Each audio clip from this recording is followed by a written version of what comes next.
What is up, guys? Welcome to the Militia gaming community. I'm Trigger, and I make informative content on the racing games that I play Motorfest, Need for Speed Heat, and I've been having a lot of fun with Forza Horizon 6. So with that, I'm trying to make some content that's going to help you guys out. And in this first video of my Get Faster series in Forza Horizon, I'm going to talk about the basics of driving in Forza Horizon 6. All right, let's go.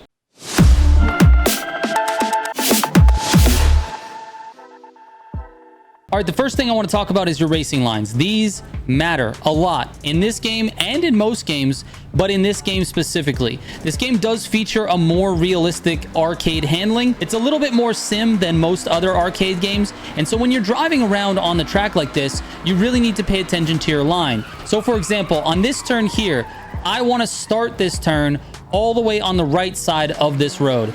You do not want to start this turn on the inside of the turn.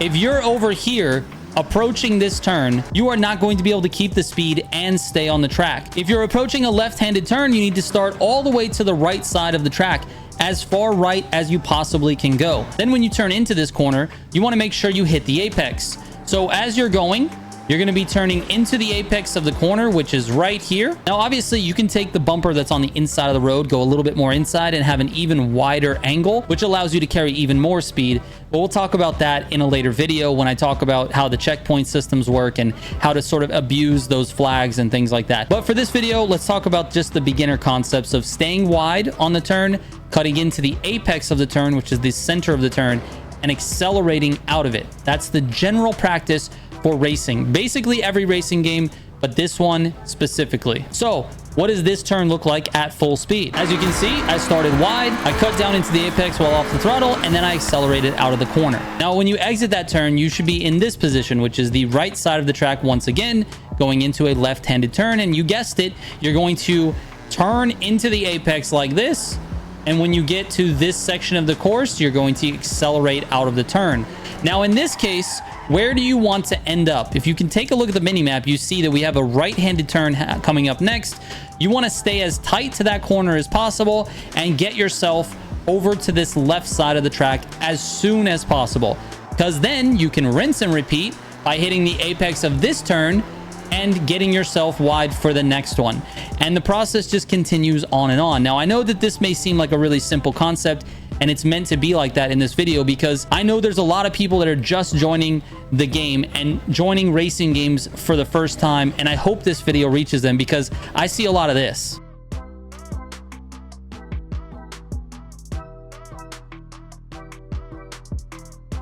All right, next let's move on to good braking technique. Braking is very, very important in Forza Horizon 6. Like, it might be the most important thing. I don't know. It's close. It's a very important thing. The game rewards you excellently for good braking, and on the flip side, it punishes you for really bad braking. If you brake too late, you're going to go off the track. If you brake too early, you're losing a ton of speed. If you don't brake hard enough and then you panic last second, you're going to be sliding your car. So let's talk about a corner where you need to brake really heavily, which is this one coming up here. So imagine I'm going full speed here. I'm going to do this sort of in slow motion, but I want to talk about the place that you're braking. So here we are setting ourselves up for this right-hander. You brake, downshift at the same time, and then cut into the apex and set yourself up for the corner exit. The key things that you need to know about braking in this game is braking in a straight line is almost always better. There's only a few situations where you might want to brake mid-corner, mostly if you're going too fast. The problem with braking in the middle of the corner is that it forces the weight of the vehicle to the front of the car, which means the back of the car gets very loose. And a lot of times when you brake and turn at the same time, you're going to lose the back end. Basically, almost every time. There are certain situations where the car's tune or the car's abilities can help you and it won't happen, but the majority of the times it will. The key takeaway from the braking section of this video is to brake in a straight line. Always brake in a straight line before the corner, not in the middle of it. Braking at the right time is also important. If you brake too late, you're going to end up sliding in the corner because you're going to want to turn the car, and thus you're braking and turning at the same time. Braking too early means you've lost a lot of speed and you have to sort of accelerate or coast to the corner, and you've lost time. And if you're having trouble identifying when you should be braking, you should use the racing line that Forza gives you. This is a very good tool. Is it always right? No. Sometimes there are circumstances where the braking line is maybe a little bit too early or too late, and it's up to you to sort of make that judgment call in the middle of the race. However, the vast majority of the time, that braking zone is correct. Now let's talk about throttle control. And for that, we've jumped into a much more powerful car because throttle control comes into play a lot more in the higher tier classes. So for that, we've got the Mazda Furai, which is something that we earned this week in the festival playlist. It's a beautiful car. I've tuned this one to be rear wheel drive, and I want to show you a couple of things about how this car reacts to throttle when you're in the corners versus when you're accelerating out of the corner. The main takeaway I want to hammer home here is that sometimes less throttle is more. If you exit a slow speed corner and the car has way too much power, you're just going to burn the tires. You're not going to go anywhere. But if you baby those tires and you make sure that they're gripping the entire time, you have much more acceleration.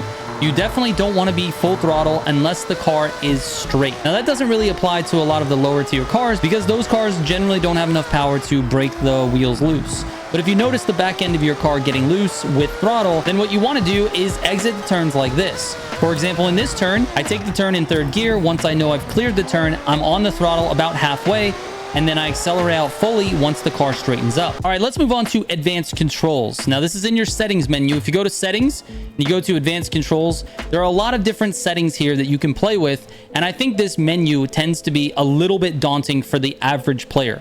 Now, because of that, I'm just going to go through the ones that I think you should focus on. The first thing is your steering dead zone. So that's the inside dead zone and the outside dead zone. Those are the things that you want to adjust. The inside dead zone is the start of your steering curve. So that's where the steering input starts for the car. If you input some steering, you'll notice that you're doing some sort of steering for the car. Your joystick is moved a little bit. If you have it at 0, then it starts the instant that you move your joystick even a little bit, your car will start to turn. The outside dead zone is the very end of the curve, so all the way fully locked one way or the other. That is where you want it to end. Do you want it to end at the very end of your movement on your controller, or would you like it to end halfway? You can basically just shorten up how much you want this steering curve to be. Do you want it to be very short, or do you want it to be very long? Meaning, do you want to only have to move your stick a little bit to get full steering lock, or do you want to move it a lot to get full steering lock? I recommend settings of 0 and 100 unless your controller has stick drift. If it does have a little bit of stick drift, then you can adjust the inside dead zone for your steering. Just keep moving it until your car doesn't turn anymore when you're not touching the sticks. The next setting we want to talk about is the steering linearity. Now, this is one of the more confused settings that people get wrong all the time. It's because it's not very well written out in the description here. But basically, the lower the number, the less sensitive your car is going to be. The higher the number, the more sensitive your car is going to be. That's it in a nutshell. Let's move on to acceleration dead zone. So this is inside and out. Exactly the same as your steering dead zone. The inside is at the start when you pull the trigger to accelerate. When you're just barely pulling it just a little bit, that's the inside dead zone. If you have a dead zone of, say, 10%, then you have to pull the trigger 10% before the car actually registers that it's moving. Then once you hit 10%, the car will start to accelerate. I have this at 0. If I'm touching the trigger, it's because I want the car to go and I want it to be extremely sensitive. So 0 is where I'm putting this. The outside dead zone is how far do you have to pull the trigger before you get 100% throttle response. I like it at 100 because I smash the trigger all the way down when I want full acceleration. If you have it at 0 and 100, this is the biggest range possible for your acceleration. The same applies to your deceleration. So for all of my dead zones, I've got them at 0 and 100. I want the widest range possible and in the most sensitive, and 0 and 100 is the way to go. For steering linearity, I definitely recommend something a little bit more than stock because it makes the cars feel just a tiny bit more responsive to your inputs. If you go too high on this, it might be very uncontrollable for you, especially if you're not used to the way that feels in other games. Lastly, I want to talk about the cars and the tunes. So the cars and the tunes in Forza Horizon 6 matter a lot. They really change the experience that you will have in that car in a race. So let's talk about some of the general concepts. Rear-wheel drive cars tend to oversteer a little bit more than others. They usually have better lateral Gs and better handling. All-wheel drive cars tend to understeer a little bit more than rear-wheel drive, but they also offer better acceleration and better grip. And the difference between grip and handling is the rear-wheel drive car can handle a turn going extreme speeds, whereas an all-wheel drive car will most likely understeer that. But you won't lose control of the car. If you get into a situation where you lose control of a rear-wheel drive car, it's because it doesn't have as much grip in the back of the car. Generally, front-wheel drive cars understeer more than the other two because all of the power is in the front of the wheels, which means when those wheels are spinning and turning at the same time, they tend to slide, and that's called understeer. In Forza Horizon 6, front-wheel drive cars are not super competitive, although you can find some that might be, and there might be some exceptions to this, but in general, they're not that competitive. Mostly rear-wheel drive and all-wheel drive are going to be your best picks. Now let's talk about selecting a tune. Now in the long term, I recommend learning how to tune, but if you don't know how to do that right now because you're a beginner, obviously you're watching this video for a reason. So while in the garage, go to upgrades and tuning, go to custom tuning, then go to tune browser, and this pulls up all the tunes that the community has created and shared. Now, what I recommend is searching by the performance class that you're looking for. So press the search button, change the performance class to the one you want, and then press search. This will give you all of the A700, for example. Now, when you're trying to find a tune, what you want to do is look at this middle graph. This tells you what this car is good at. If you're looking for more acceleration or speed, obviously find a tune that is more geared towards acceleration and speed. If you're looking for something that's more tuned towards handling, then look for a handling tune, which is something like this. You want something that launches well, look for launch. It's pretty self-explanatory, but there are a couple of numbers that I would caution you with. Number one is the top speed of the car. The top speed is important no matter what you're doing in online racing. And you have to kind of understand that, for example, A class, which is this Acura Integra, you need to go at least around 160 to 170. And if you're going only 160 to 170, you will be at a disadvantage for courses that are a little bit more high speed focused. The other two stats I would pay attention to are power to weight ratio and lateral G's. Now keep in mind, power and lateral G are not like the end all be all, right? You don't just make decisions based on that. You have to drive the car and see how it feels. But it is important when you're comparing the two cars. Like for example, this car has a 1.18 lateral G.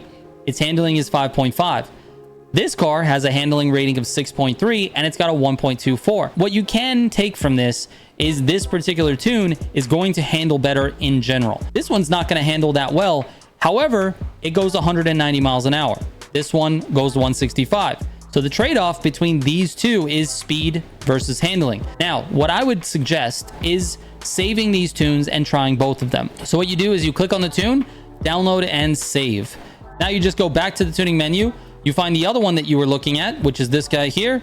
Click on it, download and save. Now, when you're out in the world driving around, you can just go to cars, go to tune cars, go to setup manager, load setup, and guess what? Tab all the way over to my tunes. And you've got two tunes right there for you that you just saved. The K1Z tune and the Exodus Black tune. Both of these are available and ready to swap on command. All you have to do is click on them, load tuning setup, and there you go. And you can do that in the free roam on the fly. Now, this is something that really helps you decide what you want to drive, what you like better. Go take it out to a time attack and just see what the car feels like. Then in the middle of your run, go ahead and switch the tune. Figure out which one fits your driving style best. In a later video, I'm going to go a little bit more into depth when it comes to like selecting a tune and finding the one that fits your driving style the best. But I wanted to give you a little bit of information on this one because I think this is very key to yours overall success, is just finding something that kind of fits your driving style. And then it helps you select that type of tune going forward. So anyways, I hope this helped. And if you have any questions, you can send me a DM on Instagram or Discord. I read every single message that comes my way and I reply. You can also come into my live streams. I'm usually streaming at night around 9 p.m. Central Time. So if you want to take a look at one of those, that'd be great. I'd be glad to have you. Thank you so much for watching. I'll catch you on the next one. Trigger out.